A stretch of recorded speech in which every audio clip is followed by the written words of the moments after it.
गौतम बुद्धा का जीवन और उनकी उपदेशों से जुड़ी अनेक कहानियां हैं जो हमें जीवन के मूल्यों और सत्य को समझने में मदद करती है। बुद्धा का प्रसंग पैसा कमाने से संबंधित सीधे रूप से नहीं है, लेकिन उनकी एक कहानी है जो पैसा और संपत्ति के प्रति हमारे विचार को प्रभावित करती है।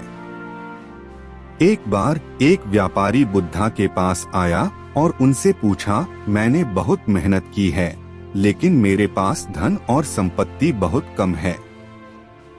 मैं अमीर कैसे बन सकता हूँ?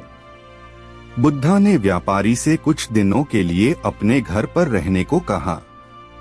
व्यापारी ने सोचा कि बुद्धा उन्हें कोई उपाय या मंत्र देंगे जो उन्हें अमीर बना दे, परंतु बुद्धा ने उस व्यापारी को कोई विशेष उपाय या मंत्र नहीं दिया। व्यापारी थोड़ा निराश होकर बुद्धा के घर से लौट आया और कहता है, मुझे कोई रास्ता नहीं दिखाया आपने, मैं अब ताकतवर और अमीर कैसे बन सकता हूँ?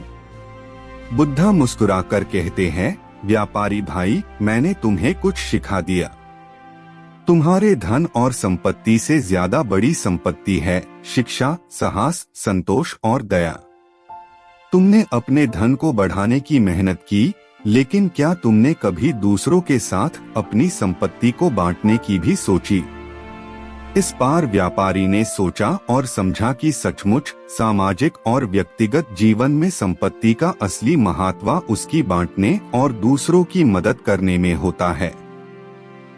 उसने अपने धन को लोगों के साथ बांटने का फैसला किया।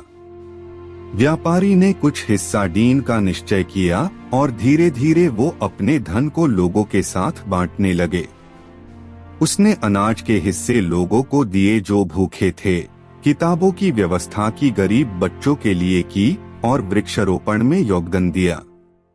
इस तरह से व्यापारी ने देखा कि उसके संपत्ति का सही इस्तेमाल करके दूसरों की मदद करने से वो आनंद और सुकून महसूस कर रहा था। उसके धन में कमी नहीं थी, बल्कि उसके धन का सही इस्तेमाल करके वो अमीर और खुश था। इस कहानी से हमें ये शिक्षा मिलती है कि धन और संपत्ति के महत्व के साथ साथ उसका सही इस्तेमाल करना भी उतना ही महत्व रखता है।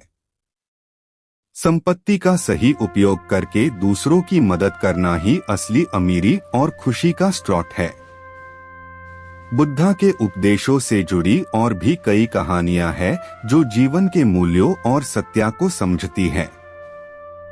एक और प्रसंग है जो धन की असली महत्व को समझाता है। एक बार बुद्धा एक शिष्य के साथ वन में जा रहे थे। रास्ते में वे एक नदी के किनारे एक स्थान पर पहुंचे जहां लोग सोना निकाल रहे थे। एक व्यक्ति ने भरी मटके भरा हुआ सोना नदी से निकलने के लिए छोड़ दिया था। लोग सोना को लेकर उत्साहित हो रहे थे। बुद्धा ने अपने शिष्य से पूछा, क्या लोगों को ये सोना सच में खुशी देता है? शिष्य ने कहा, हाँ प्रभु, लोग इस सोना से बहुत खुश है। सोना उनके लिए बहुत मायने रखता है। बुद्धा ने फिर से पूछा, क्या इस सोना के पास जाने से सब लोगों को सुख मिलता है? शिष्य ने सोचा और कहा, नहीं प्रभु, सोना लेने से सबको सुख नहीं मिलता। ये सिर्फ धन है, लेकिन सच्चा सुख नहीं है। बुद्धा मुस्कुराकर बोले, बिल्कुल सही कहा तुमने। सोना सिर्फ धन है, लेकिन सच्चा सुख दीन वाली वास्तु नहीं है। सोना हमारे अंदर की पवित्रता, प्रेम, समझदारी और शांति में नहीं है। इस कहानी से हमें ये सीख मिलती है कि धन और संपत्ति तो सिर्फ मटेरियल वस्तुएं हैं। असली सुख, आनंद और संपूर्णता हमारे अंदर की पवित्रता, प्रेम और समझदारी में है।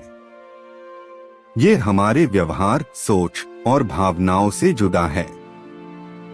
इसलिए असली अमीरी और खुशी धन या संपत्ति में नहीं, बल्कि हमारे आंतरिक गुणों और व्यवहार में होती है।